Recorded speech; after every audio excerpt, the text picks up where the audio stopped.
संतोष देशमुखांची हत्या करण्यात आली ही घटना भयंकर आहे असं आमदार उत्तम जानकर म्हटलेत। दरम्यान वाल्मिक कराड मलिदा गोळा करायचा आणि कुणाला तरी नेऊन द्यायचा असं म्हणत उत्तम जानकरांनी धनंजय मुंडेंवर अप्रत्यक्ष निशाणा साधलाय। त्याचबरोबर अशा लोकांवर कठोर कारवाई करण्यात यावी अशी मागणी जानकरांनी केली आहे।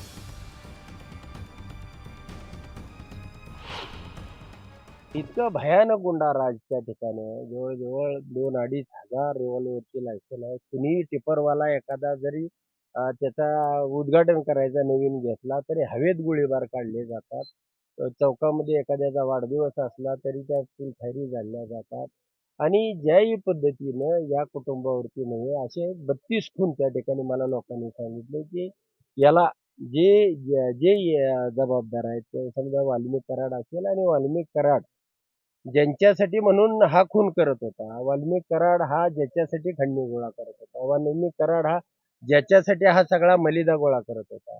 त्याचं कारणच एवढं होतं, की ते कुणाला तरी नेऊन द्यायचं आणि म्हणून त्या ठिकाणी जे काल सर्वपक्षीय मोर्चा झाला, त्याला माझाही पाठिंबा आहे आणि यापुढच्याही लढाईमध्ये जर त्यांनी वाल्मिक कराड आणि त्याच्या पाठीमागचे सुपरदार यांना जर तात्काळ अटक केली नाही, तर या राज्यामध्ये जिल्ह्या-जिल्ह्यामध्ये मोर्चे